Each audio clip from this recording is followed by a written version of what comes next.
Hey, welcome to the Work With Me stream. It's 4:20. There's a lot to talk about.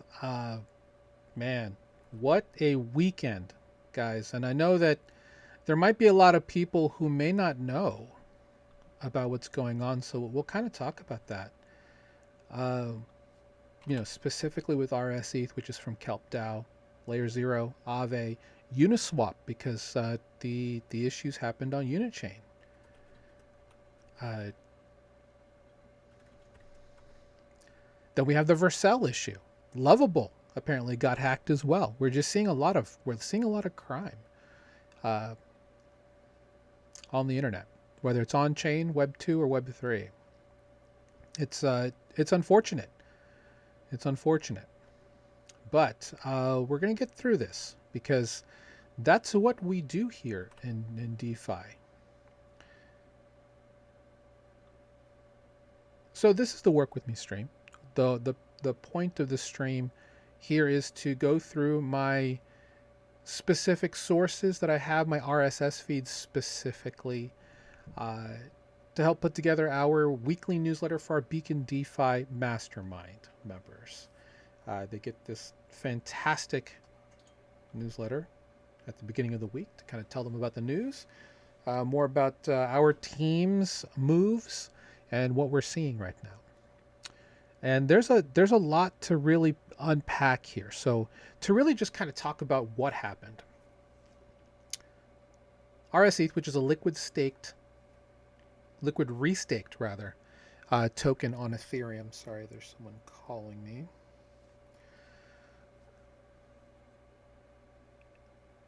And basically, the way that the attack happened is that a message was sent over Layer Zero's infrastructure that was faked, I guess, from Unichain to then mint $292 million in RSETH, which they then bridged over Layer Zero bridging over to Ethereum and Arbitrum, apparently, and then deposited as collateral into Aave, and then borrowed a significant amount of ETH. One thing that I was just on a call with someone who I look up to in this industry, and mentioned that again, I'm not complimenting North Korea, but my goodness, how is it that North Korea, and again, there are brilliant people in all countries. How is it that North Korea specifically has been able to extract $7 billion out of this industry through cybercrime? It is their performance is unmatched, frankly.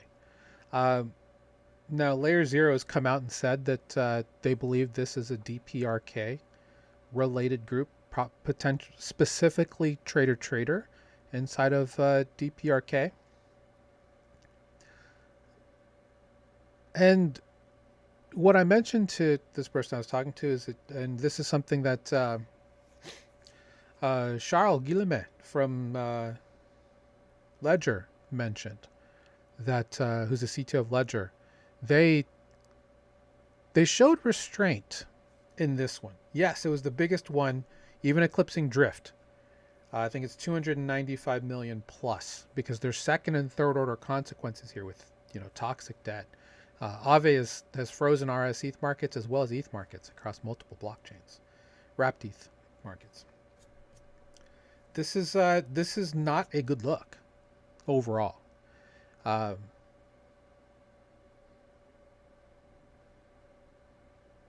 it's difficult uh, because a lot of us are in this for the tech, and the tech is hard to exploit. This is something that was coordinated. The actual nature of the attack, which Layer Zero put out in a statement, people are looking at it as a post-mortem. I don't think that this is over by any means in the imagination, so I don't consider it a post-mortem at all. Um, Parts of their infrastructure were obviously,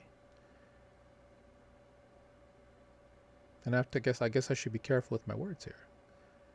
They were compromised because they were able to install binaries to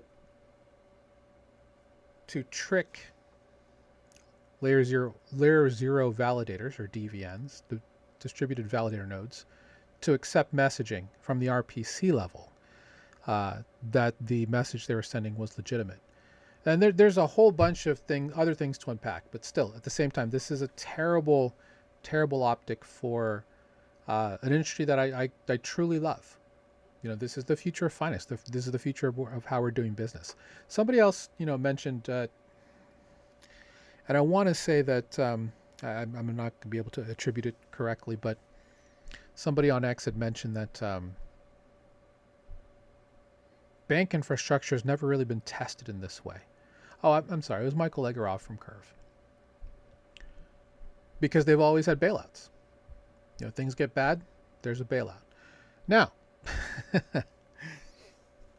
Drift was, quote unquote, somewhat bailed out by Tether. Them writing, and this probably is not in what's here. Might be, but they wrote them a $150 million check to help with their operations, but they have to use USDT at the center. So, I mean, frankly, at this point, I would too.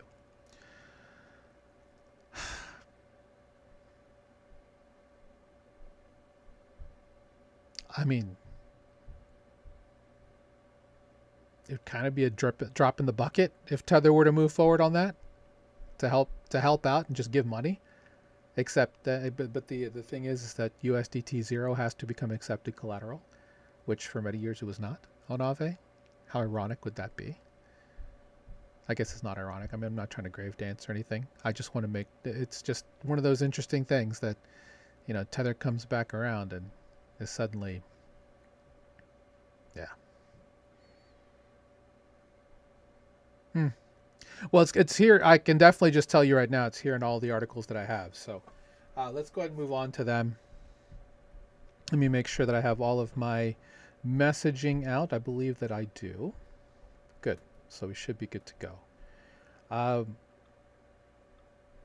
Yeah, this has been a very anxiety-filled weekend. I remember I saw the initial attack, and I was just like, man, I hope this is not going to affect Aave badly. But it has. I mean, there's a significant amount of bad debt on Aave right now. That effectively, it's all backed. It's fine. It's not fine, but that part they can. I mean, the nice thing about a liquid restake token is that they can just reissue RSETH again, because it's a marker token, right?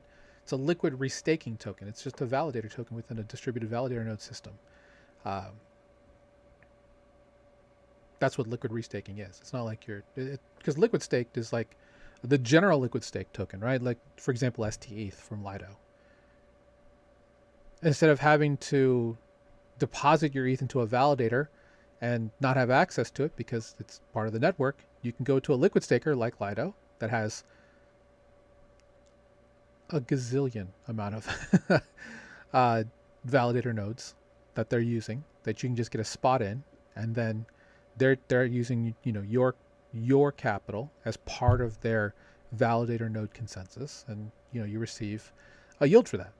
They give you a liquid stake token, which is STETH, which you can then use as a composable asset in all other DeFi strategies that are available. That's the beauty of liquid staking, is that you don't have to be stuck with it, or you can actually use your asset as a composable asset in this space for other strategies to continue to earn additional yield, right? So that's the yield on top, the stretching of the yield. Of course, that also means you have doubled your counterparty risk, because there's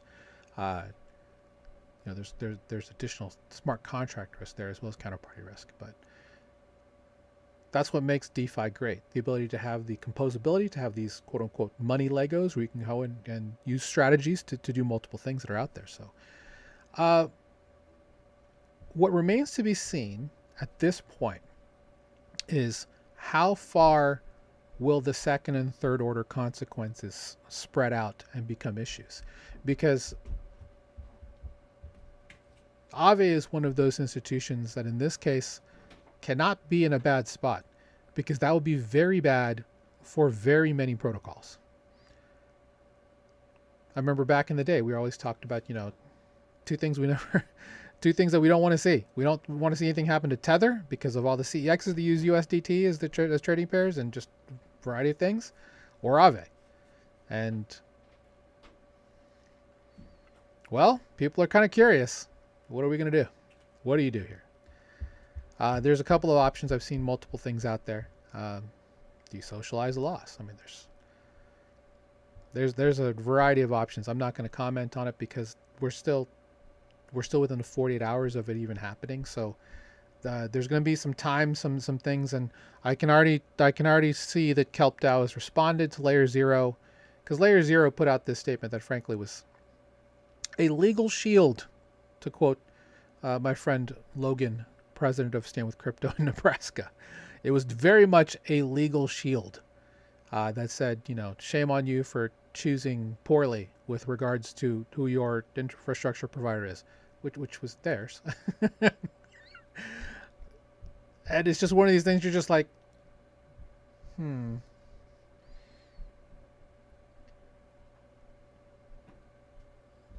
I mean, what else can you say, I suppose? They have to say what they can say without giving. It's kind of like you're in a car accident. You never say you claim fault. You never say, "Oh, I'm so sorry I did that." No, you just like, "Man, that sucks what happened to your car." Just, and then they have to figure out, the insurance companies will figure who's at fault later. I mean, it's just one of those things. It's just like,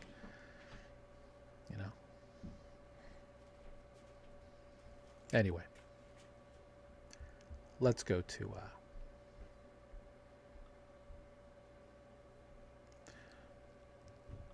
the articles. Let me bring my screen down here real quick. Okay, so let's refresh. And again, using Sigma OS, this is my normal research workflow. Main reason I like Sigma OS, at least because I'm on a Mac, is because it has really good keyboard shortcuts. And I know there are probably multiple groups that have browsers with good shortcuts, keyboard shortcuts. But frankly, I've found that Sigma's is great. Problem with Sigma, and this is the only reason I don't use them regularly, is that they are a bit of a memory hog. So that's the only thing I don't love, and they don't work seamlessly with all of my browser extensions I'd like to use. So anyway,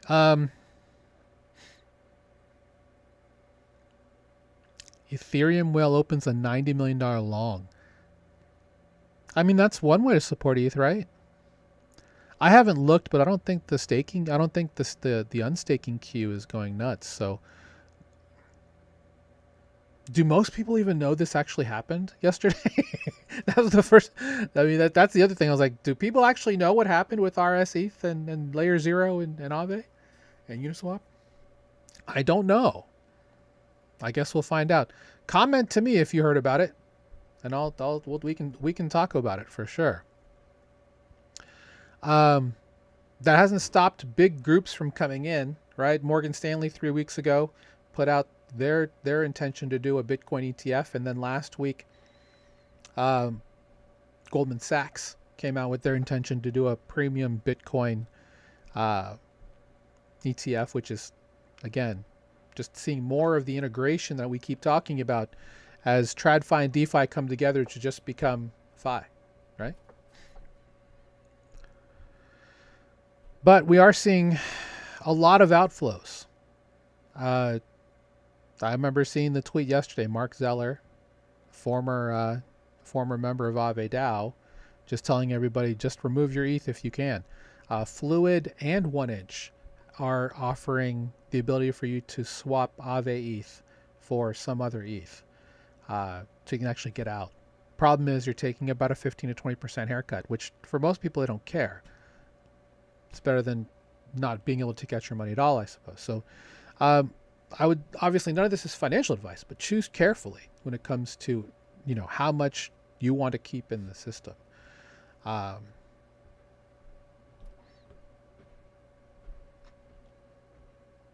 We'll see exactly how this all turns out. Now, on this specific show, I have talked a lot about Japan. Japan is going to be hiking up to 1 basis point.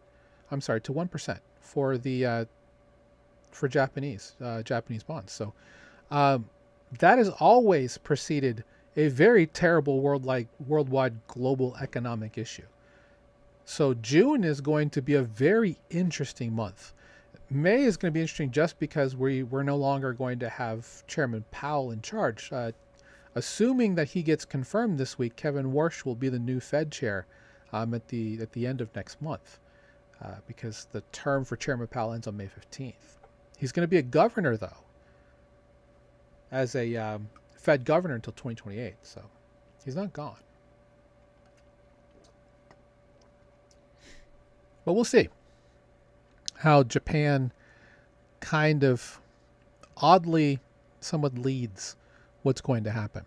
Now, this is something that, with regards to RSETH, I already have plenty of material for the newsletter, so I'm not going to really go into it too much here, but we gotta love the analytics of it all, right? So Dune has a dashboard already. Is this the correct one? Oh, it's taking me to a Twitter post about it, I suppose. All right. So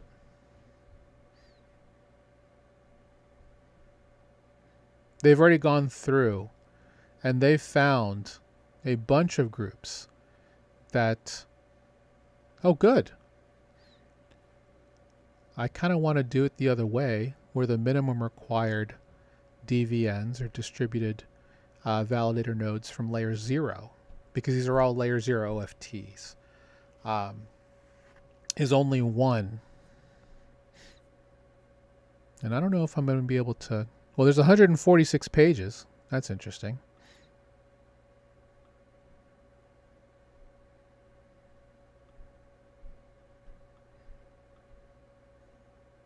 Anyway, there's a list that they have out. And the issue is that RSETH only had 1 of 1 in terms of how many validations they needed from the independent validator network. And it just so happens their 1 of 1 was layer 0's DVN. Layer 0 Labs' DVN. So that's where the point of contention is going to be. Layer 0 is definitely looking to make it so that they are not at... they're not at fault, right? But there's a number of specific groups that only have 1 DVN. In fact, I believe, the number here is that 47% do not have good DVN diversity, and that's something that's something to really consider. And I stand with Taylor Monahan Tevano for protocols questioning all of this. This should all be questioned. To be honest, there's a lot of this that most people don't know. So from an education standpoint for protocols, understanding the go-to-market strategies, if you're going to do something like an OFT, which is an omnifungible token from layer 0, and get all that set up, they have best practices, and they said that Kelp DAO just did the bare minimum. I think for the case of the bare minimum, it needs to be better than just 1 of 1. Otherwise, you don't allow something like that to happen if you're layer 0, because the risk is too great.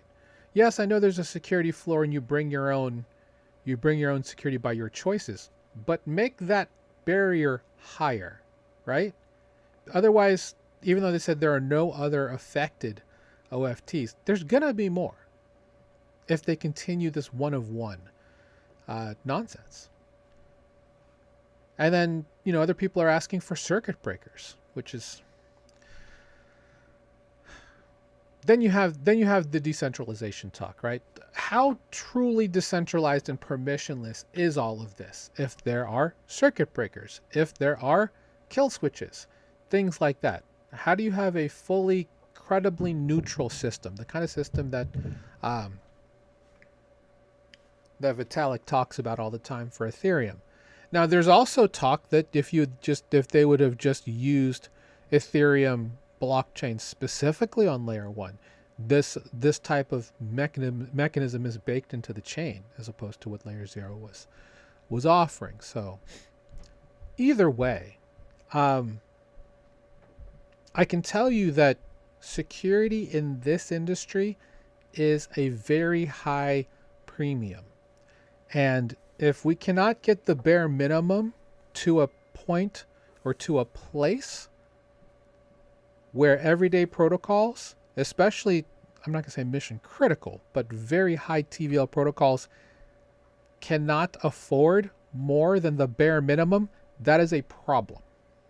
That is a problem that needs to be fixed immediately. Okay?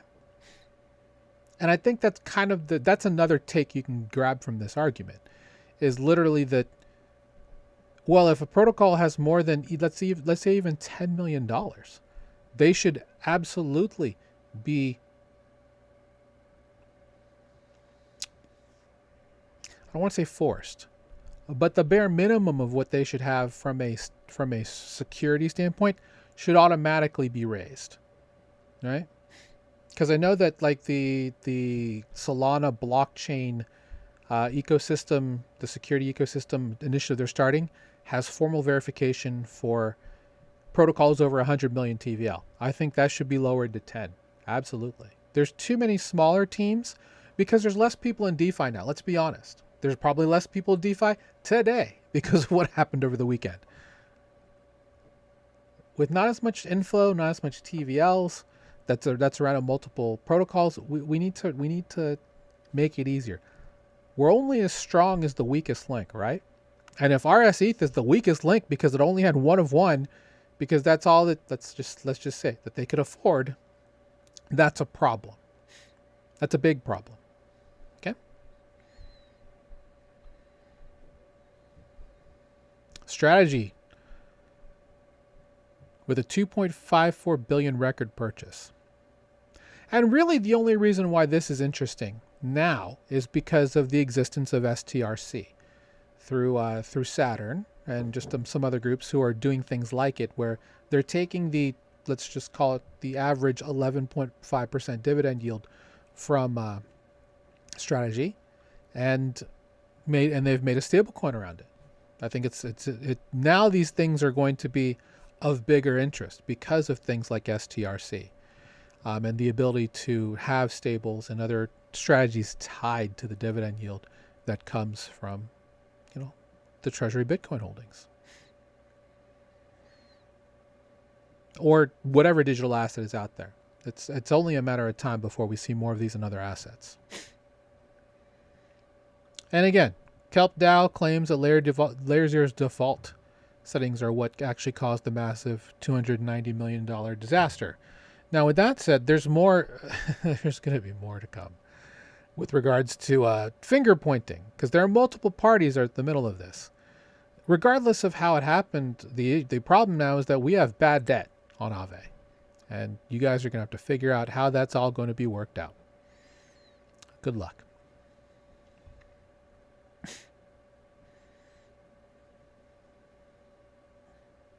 And now we're waiting for clarity, right? We're still waiting on clarity.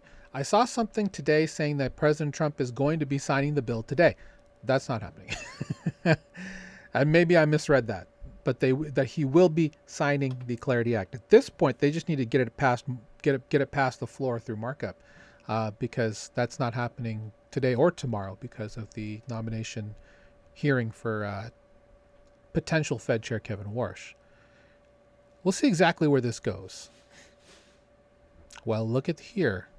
Japan to test government bonds as digital collateral on Canton Network. That'll be very interesting. What I will say is this weekend really put a black eye on Layer 0 and anything potentially going on with Zero Chain, which I honestly thought was a Canton killer. And in some cases, it could still be.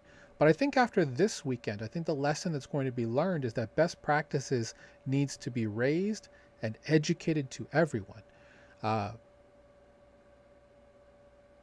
Because people are going to point fingers saying, why did Aave even take a market this big for a collateral token that just has poorly configured security, which is, which people have pointed out in hindsight, right? And maybe because everyone's in such a hurry to build and, turn Ethereum into the world reserve currency, that things like this just get missed. But there have been multiple people who said, I called it, I told you guys. And what do we do now? Okay. Rave DAO, never touched it, never talked about it in our community. Congrats to them for their God candles, but they're at what?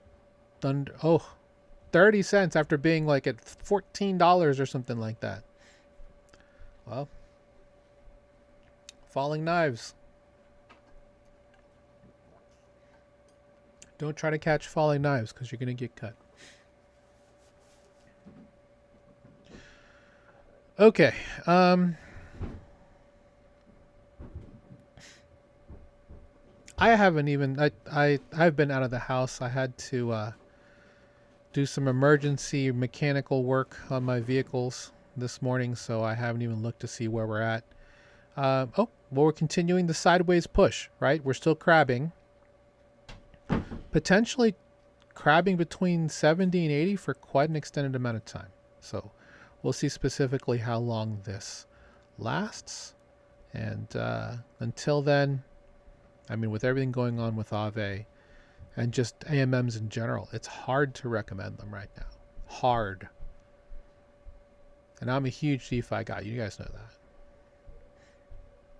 that. Ceasefire ends. Hormuz is open, Hormuz is closed. Hormuz is open, Hormuz is closed. What's it going to be? Tangem announces global rollout of their retail payment service. Interesting. I'll grab that. This is my first time hearing about this.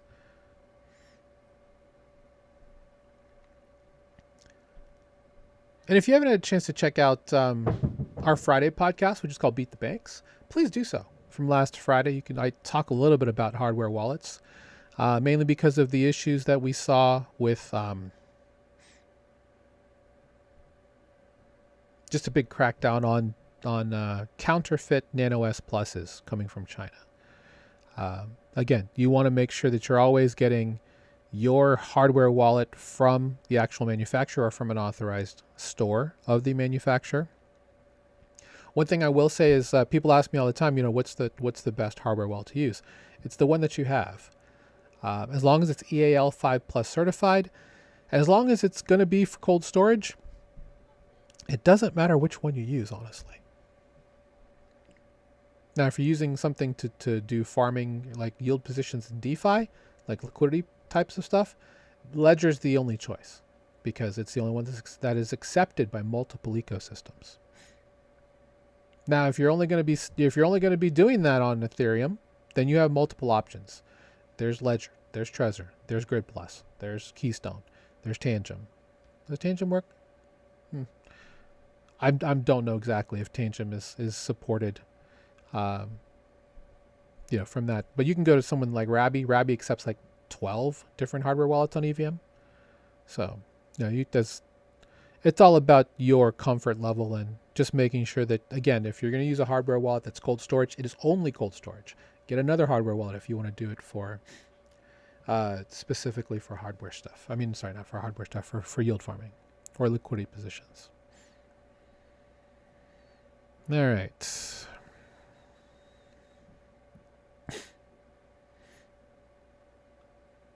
We have $1 billion in Bitcoin inflows.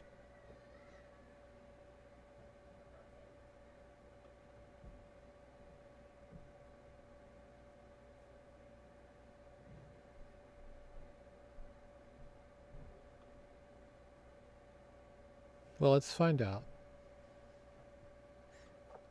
We can go to Farside, farside.co.uk. If you've never been to this site, you can check out ETF flows for Bitcoin, Ethereum, and Solana, because there are ETFs for Solana. I think there's 2. Do they track both or just the one? Oh, there's 6. My bad. They track 6 of them. But they have positive inflows.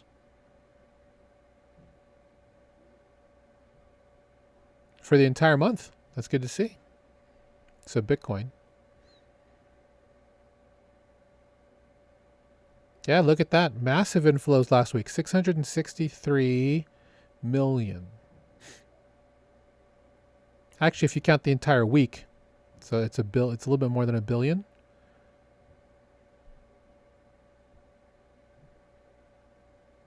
Yeah, not quite. This is 291 of outflows. But still, it's impressive to see. So that's where you're going to look if you're going to look for. It did say nearly $1 billion. Yep. But we're going to have to see how this affects, because a lot of people are pulling their money out of Aave specifically. So.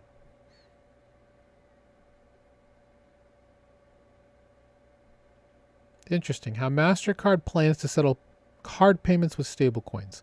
I mean, we kind of already know the answer. They've really.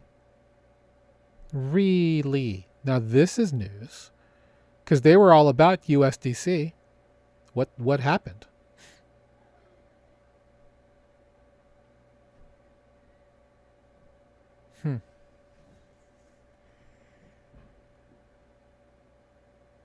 Oh, such as SoFi. Okay.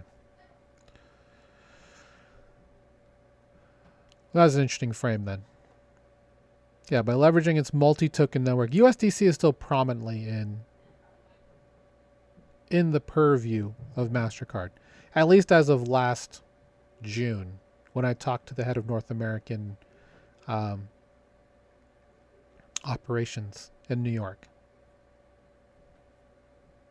Interesting. SoFi USD. One of the first banks, by the way, to have their own stablecoin.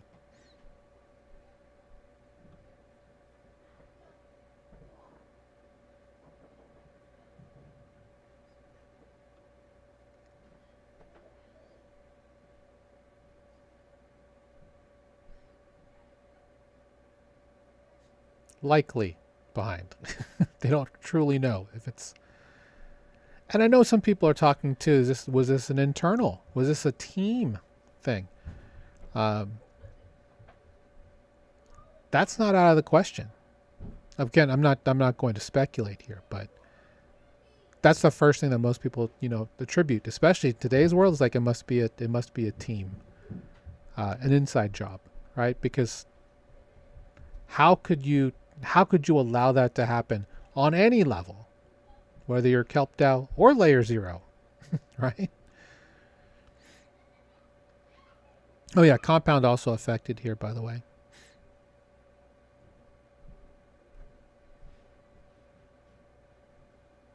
And see, that's a different story, right? Looking at the Defiant coming in and saying that 3 major Japanese financial institutions, and maybe I missed that in the other article. But that's a big deal.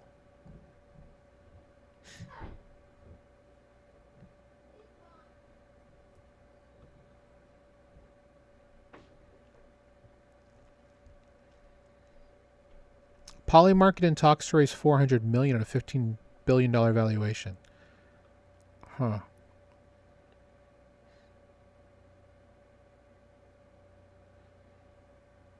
And Kalshi just got, funding to put them at $22 billion.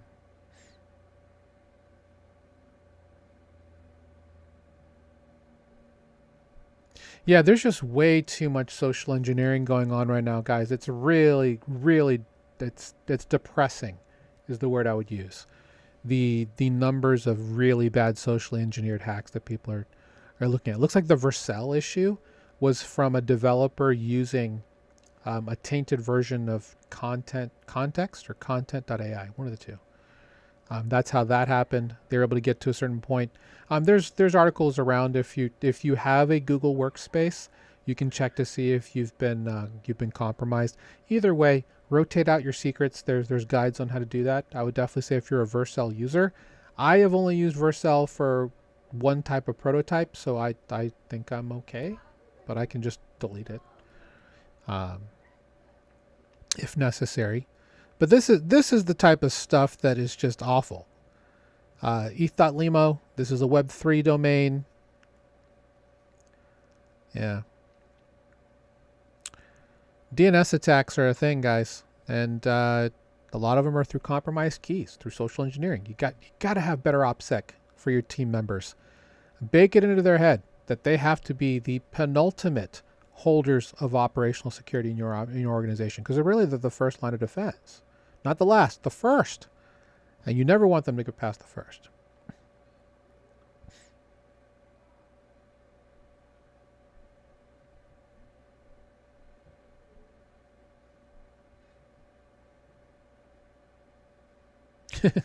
Ripple leads this week. Can XRP do it again? I suppose. Give it the old college try, eh? Zach XBT is on the Rave DAO thing, by the way. He's gonna... I don't know if they've never met Zach XBT, but the man provides receipts, and he's like, he doesn't stop. So if there is market manipulation at the CX level for Rave DAO, he's going to get on it. Don't you worry. Nobody in our groups, we just don't really touch meme coins like that anymore. I mean, especially ones that the question we always see is why. Because we talked about it on our Wednesday podcast, which is called Total Value Locked. It happens every Wednesday, 1 p.m. We have a lovely panel who comes on and talks the news with me, and we help try and educate you on our takes on what's happening in the world of DeFi and stuff like that.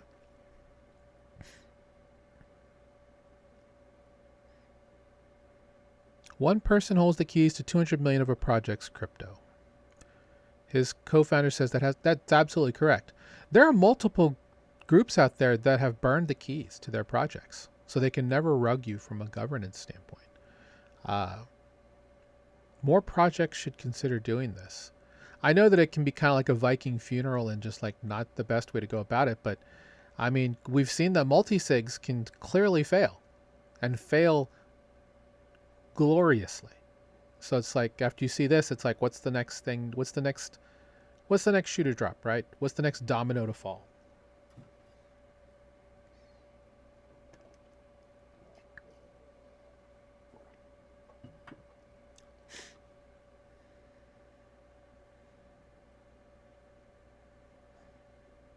Schwab and Citadel are eyeing prediction markets,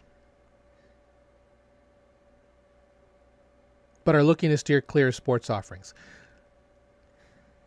I don't love the framing of all this, because prediction markets are not just about sports. If we look at prediction markets, the majority of them, yes, sports are a big part of it, but the majority of these big markets are actually more on culture and politics than they are necessarily on sports. Either way, the data play for all of these is quite fascinating. So we'll see exactly how this kind of moves forward. From smelters to servers, Alcoa to cash in on crypto's thirst for energy. Interesting.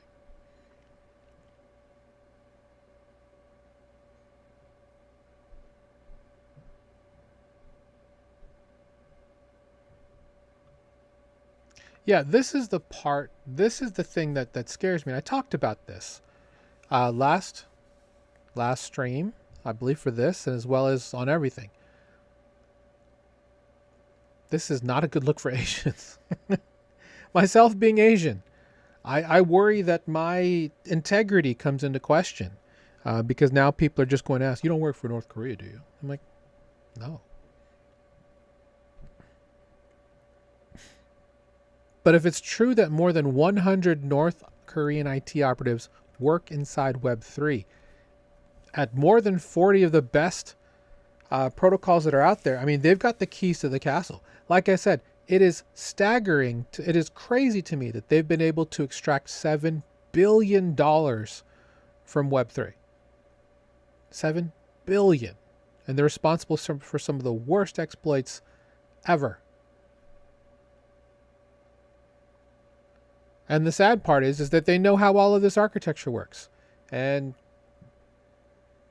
protocols are not willing to invest in education to help educate people on how these things really work.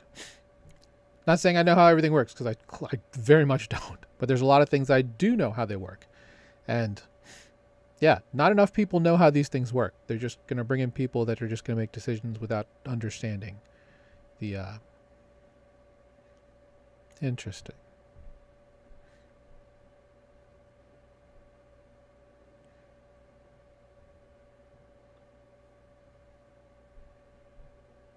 Well, this is bullish for BitTensor. Ethereum co-founder Joseph Lubin warns of the dangers of AI being controlled by a few big tech firms.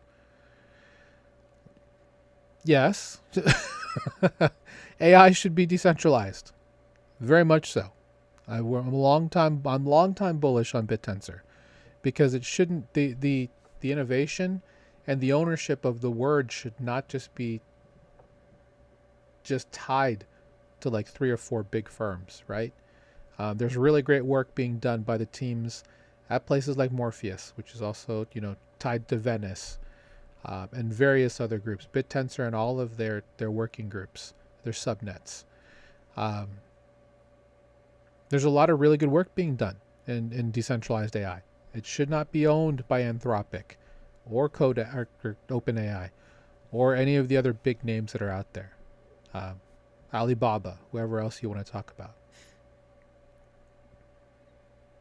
X's new cash tags feature drives $1 billion in trading volume in the first 2 days. Ah.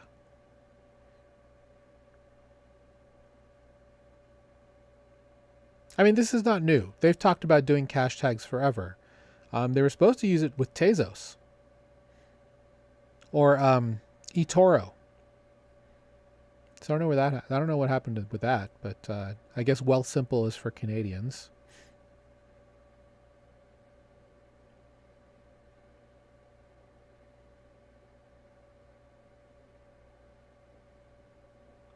Okay, so this is big news. USDC bridge for native cross-chain stablecoin transfers. I mean,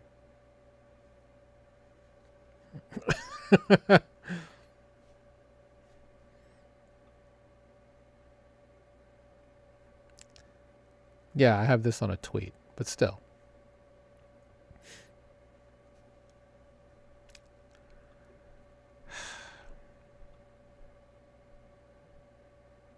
It's going to be bad. It's going to be bad once all of this legal backlash hits them. Centralized stablecoins. I mean, it's interesting that the majority of the market is governed by centralized stablecoins, right? And that makes sense. We're still early. We're transitioning.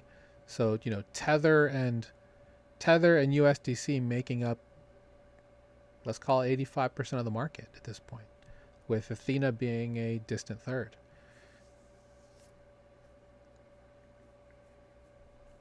How do we translate that to decentralized stablecoin issuing and decentralized stablecoin asset management, things like that? I guess we're going to have to figure that out. But it won't be figured out anytime this year, next year, or the year after that, in my opinion. But we should see more quantum resistant things before then. That's for sure. And I'm curious to see how that all kind of plays out. Shout out to everybody watching. Thank you so much. Oh, I see Logan is responding. Thank you, sir. Appreciate you, man.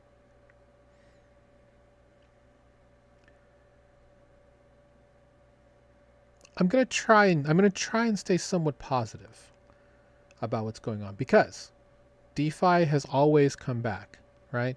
I mean, this is not Iron Finance, right? From 3.5 years ago, where I watched Mark Cuban lose 3.3 million and die. DAI, not die, not DIE.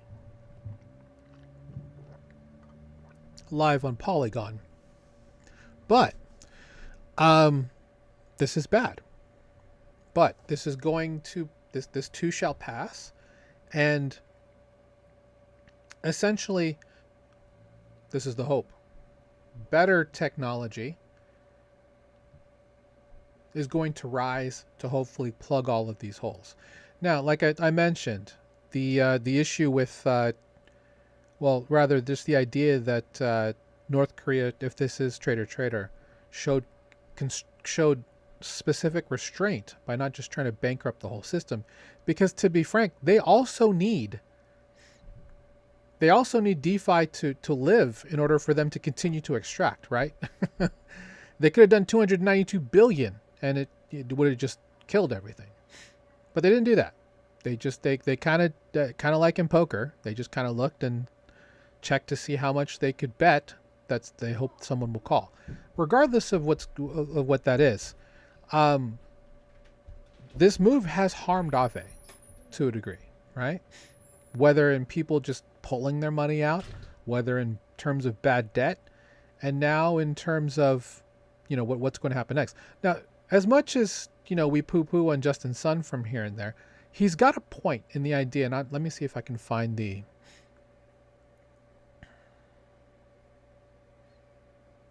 He's got a point.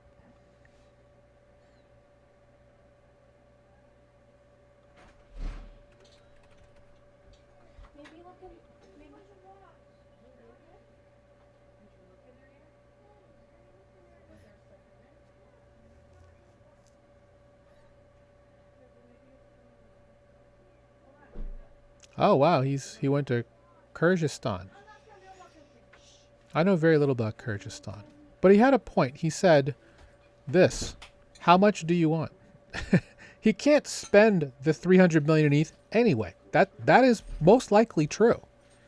That they're not going to let the wallets go. I mean, you bet your ass, Jared. I mean, coffee. Multiple MEV providers are going to figure out a way to stop that ETH from getting out. Yeah, this is a very interesting. I remember seeing this sentence and I just laughed. I just cackled. I'm not trying to grave dance, but it's just like the most interesting move was that they decided to just pop it into Aave, of all places. But in a way, maybe it was done on purpose. Again, I'm not trying to, raise conspiracy theory here, but it's a very interesting move in terms of how it was done. Oh, internet. Oh, internet.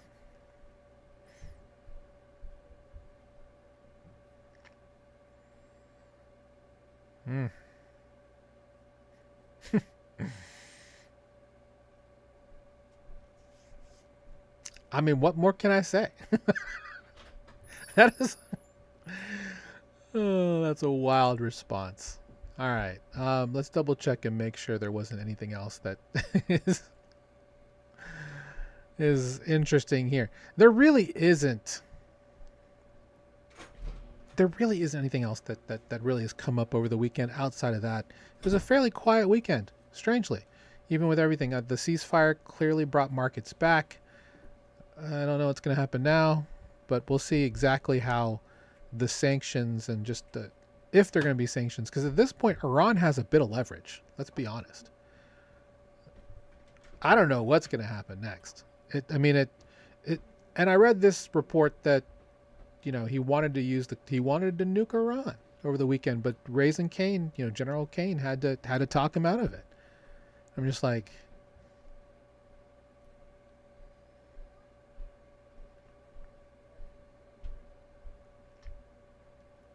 now he's just in a terrible game of chicken. People are actually they're comparing him to Lyndon B. Johnson, LBJ, because he had to figure out what to do about getting out of Vietnam. And this is exactly, obviously not going to bring politics into this, but he's kind of fucked, right? By the way, let me know if you think Trump is a crypto president. Just because him and his family own billions of dollars through World Liberty Financial, through USD1, NFTs, American Bitcoin.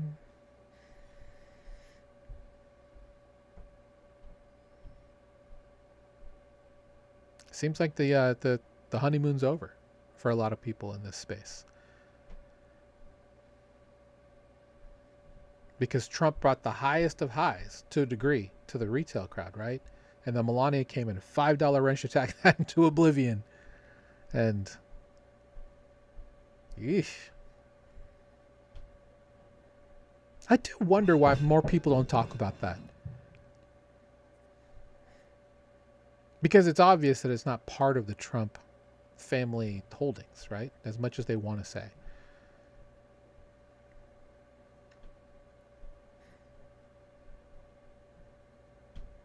Kraken's going to acquire Binomial. That's cool.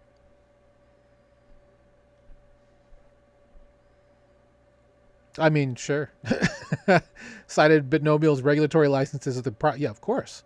I mean, they already have the skinny master for the Fed. They just kind of need some new ways. I mean, to be fair, if you haven't used it, Kraken Inc. is pretty great. Tidro Finance, shout out to the team at Tidro, which is a white label Aave, and they may be in some shit right now, but I kind of like Tidro.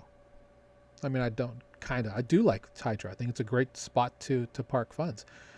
Kraken Inc. could be one of those small little chains, those L2s that you're just like, because we do like layer 2s that are backed by CEXs, because there's that tie.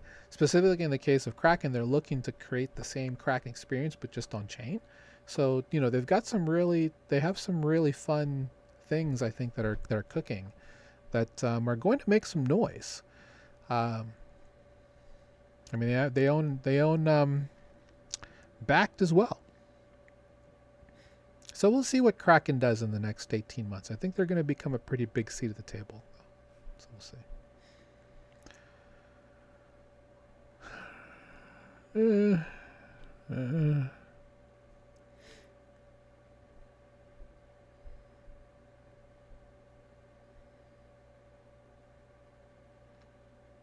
Yeah, nothing here that's just like Congresswoman Sherry Biggs discloses up to 250,000 Bitcoin investment in iShares.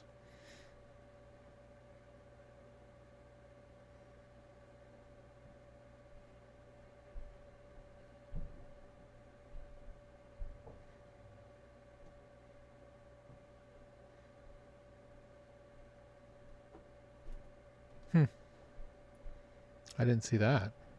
Josh Stark and Trent Van Epps have resigned from the Ethereum Foundation.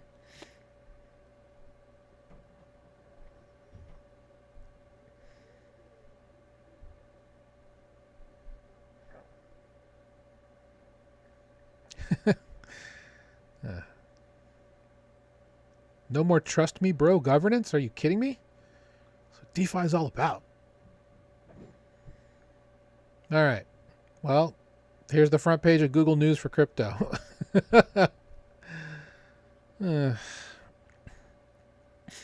Why Charles Schwab's crypto trading might not rival Robinhood's? Well, because it's fucking expensive. They're charging 75 bips a trade versus 2 bips for Grayscale. Or, for iBit. You got to really love Charles Schwab to take these trades, my personal opinion.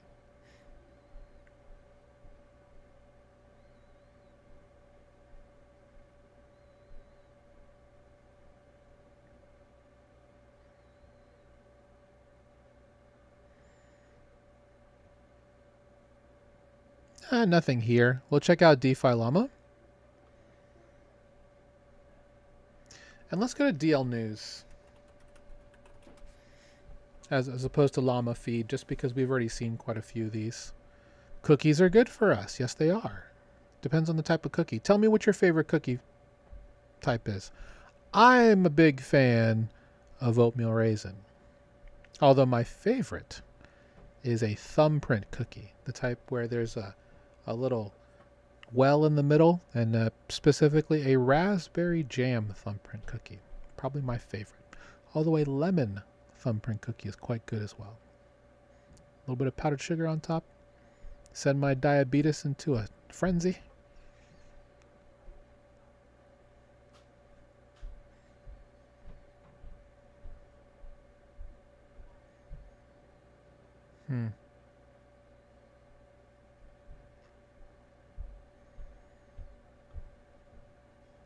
Let's look at DeFi news.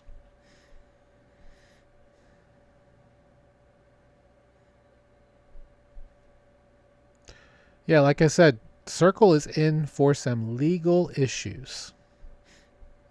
And let's be honest, nothing's going to happen because they're fairly airtight in there.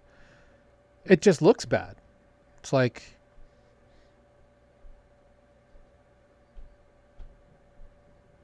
hey, did you guys know that your product is out here at the center of all these terrible hacks? I personally wouldn't want my name dragged through the mud like that. That's just me personally, but maybe Circle doesn't feel the need to intervene into places where their money is being used for bad things.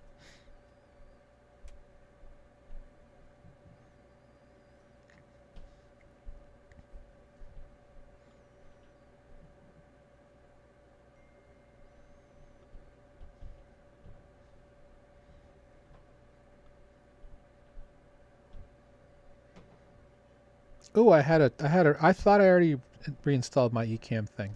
I did not. Oh well, not a big deal. Shout out everybody who's watching. Really appreciate you watching today. Again, this is our weekly research stream. I try and do it every Monday. There's sometimes where I've unfortunately had to cancel. Today was almost one of those days because I was driving my car over the weekend and I heard a really bad noise from like one of my front wheels. I'm like, ooh, that might be a brake. And yep, I'd take one in for an oil change and then the other for what turned out to be a total replacement of all 4 brakes and all 4 rotors. Because why not? Kick me in the face. Do what you gotta do. Do what you gotta do. All right. That's all we have for that. Let me head back to the top and let's just see if there hasn't been anything new that's come up.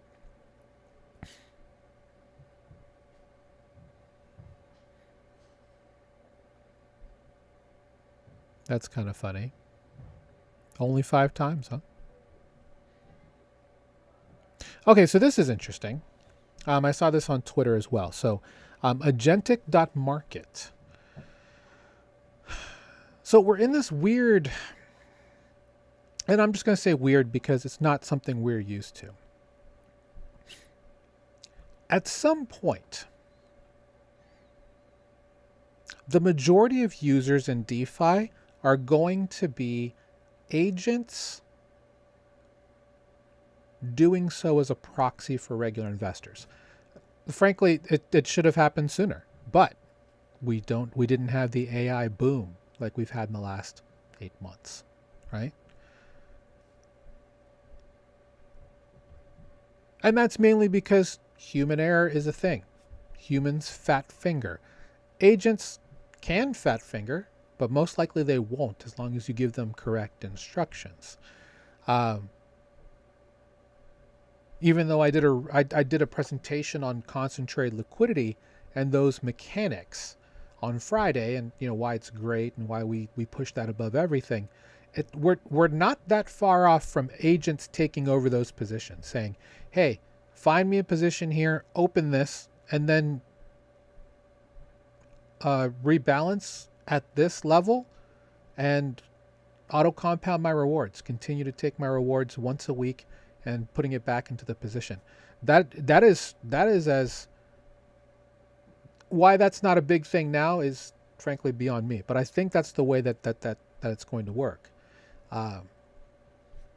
We're going to have data feeds that allow agents to go and check out the best rates for what you're looking for based on an aggregated set of trusted rate providers, and they'll be able to just set up positions for you. And you won't even know what your seed phrase is because they'll be using private keys through a call to, let's just say, Privy or Dynamic or something like that. Or name your infrastructure provider of choice. Privy also has some other baked goods in there as well. But this is what's going to happen. I mean, even through X402, which is being built in the open by Coinbase, also with Google doing their own thing, with Stripe doing their own thing, it's only a matter of time before agents are the ones that are going to be taking care of the majority of your transactions. And for me, I'm perfectly fine with that, because all I wanted was to go and get better than the 2% that I might get. I'm sorry, the 0.5% that I would get at my credit union had I taken my $500,000 and put it in there, as opposed to getting 4 to 24% in DeFi. Soon, we're going to be in a situation where you can say, this is the amount of money that I'm going to present to you in this wallet. I want you to take this and then build me a really good portfolio of yield farm positions, concentrated liquidity, staking, and aggressive DCAs into the following coins, because I have a good feeling about how they're going to look in 3 to 5 years. That future is not very far off at all. And to whoever builds it first, bless you. For the 10 of us that are left here. But hyperliquid, am I right? Hyperliquid.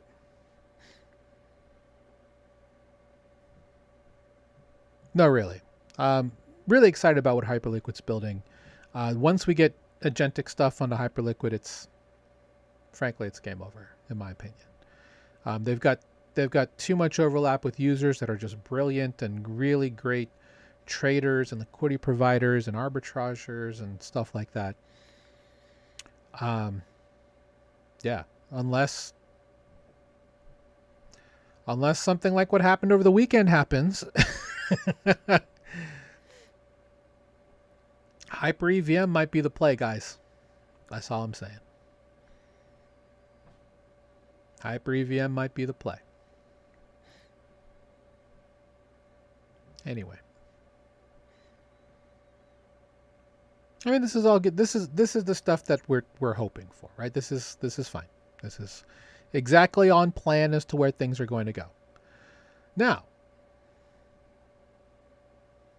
the key to all of this is making sure you have strong operational security, or OPSEC, and that your agent has strong operational security, which I'm sure that there are good frameworks for that already. I haven't looked too deeply into the security side for agents, unfortunately, but it's something I'm very interested in. Why? Because the more hands-off that I can be with my investments, that's more time that I can spend on other parts of my portfolio, right? Because you should have a diversified portfolio when it comes to what you're investing in. I think that's very, very smart, right? I don't think anybody disagrees with that idea.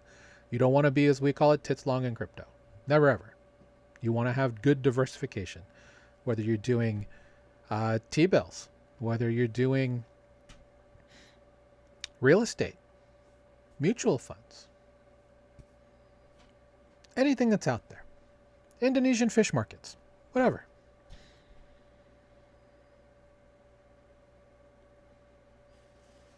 I will say be very careful.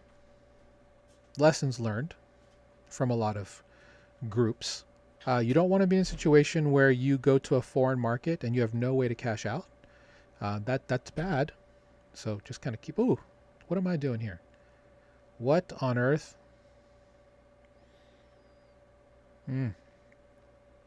Sorry. I use a trackpad. I don't know if you do. I don't know what you guys use for your pointing device, but I use the Apple trackpad. I was actually going to use it originally for gesture controls on my left hand. So I'd have a nice mouse, which I had an MX Master 3S, which I love, but the mouse button died in terms of like it doesn't hold. I can click, but it doesn't hold. The switch dies. So that's an unfortunate thing, and you know, for $100 mouse, you would think they would figure out a way to make that easy, but to repair. But no. So I was going to do that with my right hand, and then the gestures with my left, because I was feeling the effects of RSI, repetitive movement in my muscles. I didn't want to have carpal tunnel or anything like that, but I found that I really just enjoy using the trackpad as the main pointing device. What I will say is there's some times where it's not great. For example, video editing can be problematic, or when I'm doing graphics can definitely be problematic, because you know, you only have so much to cover, but it is a fairly high DPI overall. So if I swipe quickly enough, I have the surface. Otherwise, I have to use my other hand or another finger to come in and continue. Anyway, you don't care about that. But I'm always looking for better ways to control that. Anyway, again, thanks for joining me again. This is my work with me stream. Even if you don't care and you're just doing this to kind of work with something going on in the background, please be very careful out there. Right now is it's a delicate time, is what I would say, because we don't know exactly what's going to happen with regards to second and third order consequences with the Aave problem. Layer 0 came out with their statement. Kelp DAO has come back with their statement. It's not good either way. And really, most of the telling part was, I think 20 plus protocols putting out a tweet saying that they were going to be suspending their bridge operations on layer 0 until everything was put together. Frax is now back live. There are a couple others that are now live, but seeing some of the biggest protocols in DeFi suspending OFT bridging through layer 0 because of this it's a big issue.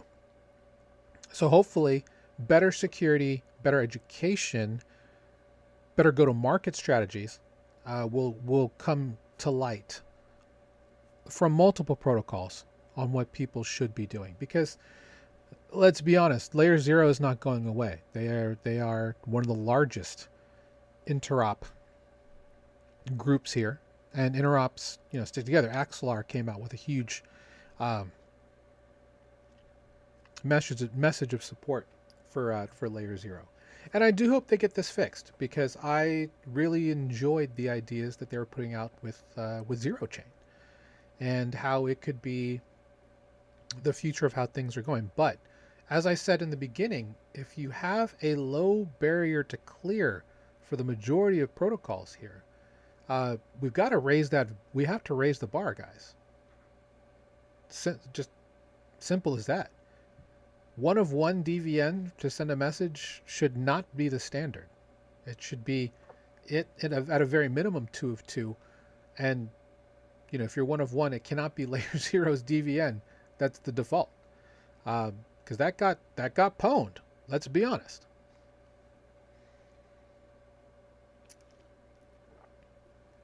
And now we've got a $292 million hole that we need to figure out how to fill.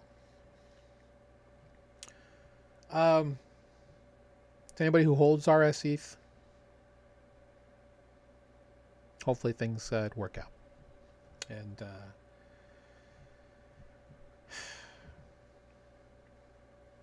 overall, hopefully teams can find ways to make better decisions, and hopefully interops and security firms are not going to gouge a lot of these teams to make the right decision.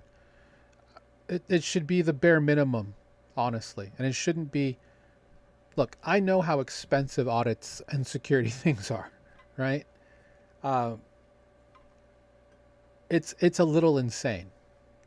And yes, I get it. People got to make money. But you should be upgrading the level of security for everybody so that the value feels right? So the value is correctly mapping to the service.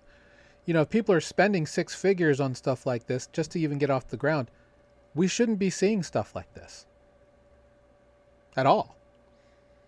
The fact that 47% of these configurations are on 101 DVNs in the layer 0 network is crazy, honestly. It'd be one thing it was 4.7%, but it's 47%. It's nearly half for those who want to simplify the math. That's not good. We need to raise the bar and be better. So hopefully that happens. That is the one thing that's great about DeFi and just Web3 in general, where code is law.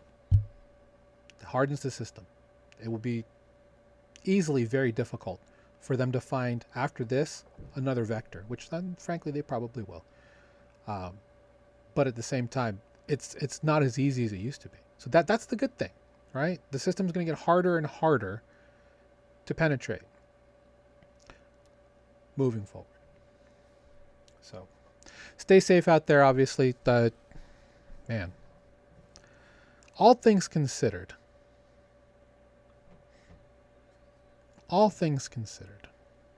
the market looks somewhat okay.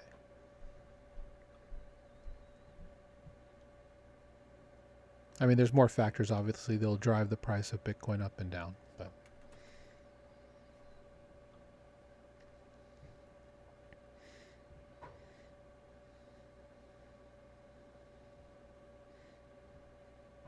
I mean, they're not pulling a rave Dow or anything, but it's not as bad as I thought it'd be. They can recover from this, and they will.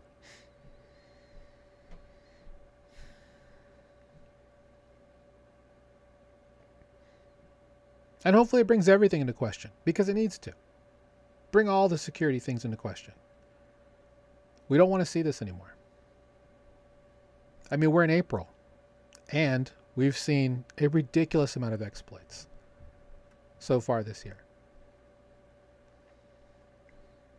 Do they have access to OpenAI Mythos? Maybe they do. That's terrifying if that's the case.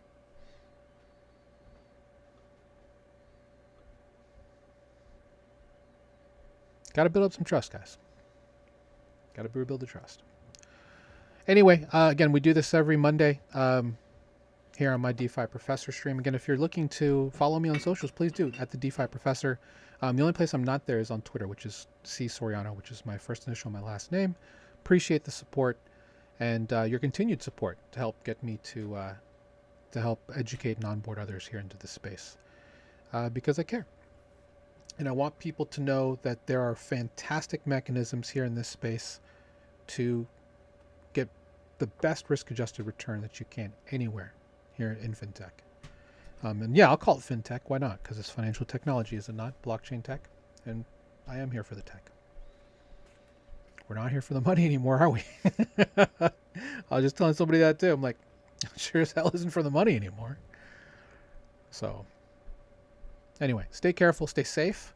And next show for us will be on Wednesday, 1 p.m. Eastern, for our Total Value Lock show. It's a podcast that I run that we've been doing since December of 2021. And then our free community training, which is on Fridays.